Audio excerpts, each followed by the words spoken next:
Halo anak-anak, tetap semangat. Hari ini kita belajar tema 2, subtema 1, pembelajaran kedua. Tetap jaga kesehatan dan selalu ingat gunakan protokol kesehatan jika kalian bepergian ya. Berjumpa lagi dengan Ibu Agun Nirmala. Hari ini kita belajar mempraktikkan gerak menekuk kepala dan tangan, menuliskan permukaan dan warna benda, menuliskan aturan di sekolah. Ada macam-macam gerak menekuk kepala. Yang pertama, gerak menekuk kepala ke depan, gerak menekuk kepala ke belakang, gerak menekuk kepala ke samping kanan, dan gerak menekuk kepala ke samping kiri. Nah, kalian bisa mempraktekkannya di rumah ya.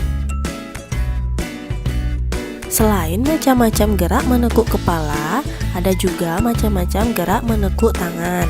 Nah, contohnya yang pertama gerak menekuk tangan di depan dada, yang kedua gerak menekuk tangan di belakang kepala.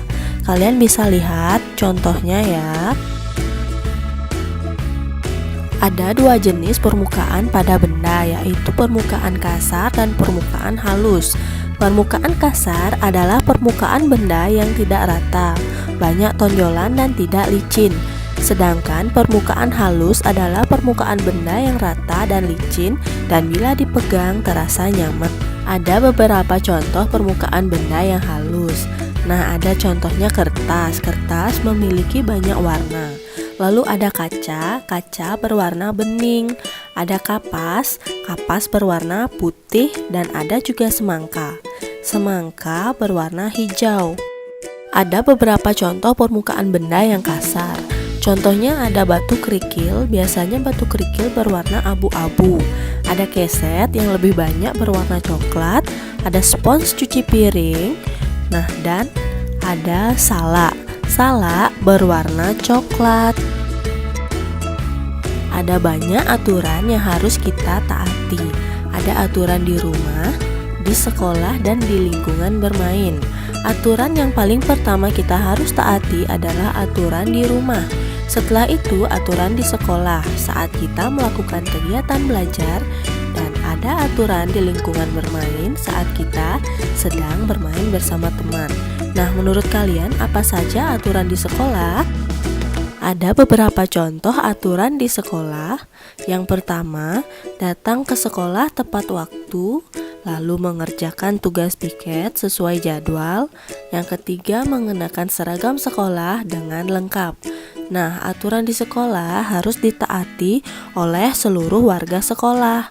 Sebagai warga sekolah, kalian harus menaati aturan yang ada di sekolah. Ada akibat apabila kalian tidak menaati aturan di sekolah. Nah, contohnya misalnya kalian datang ke sekolah tidak tepat waktu. Akibatnya kalian mengganggu kegiatan belajar di kelas. Nah, misalnya lagi kalian mengerjakan tugas piket tidak sesuai jadwal, maka akibatnya lingkungan di sekolah kalian menjadi kotor. Lalu misalnya kalian tidak mengenakan seragam sekolah dengan lengkap, maka akibatnya kalian merasa tidak nyaman berada di sekolah karena teman-teman yang lain menggunakan pakaian yang lengkap. Nah, sekarang siapkan buku dan alat tulis kalian. Jawablah soal berikut ini. Jika soalnya terlalu cepat, kalian bisa pause terlebih dahulu ya.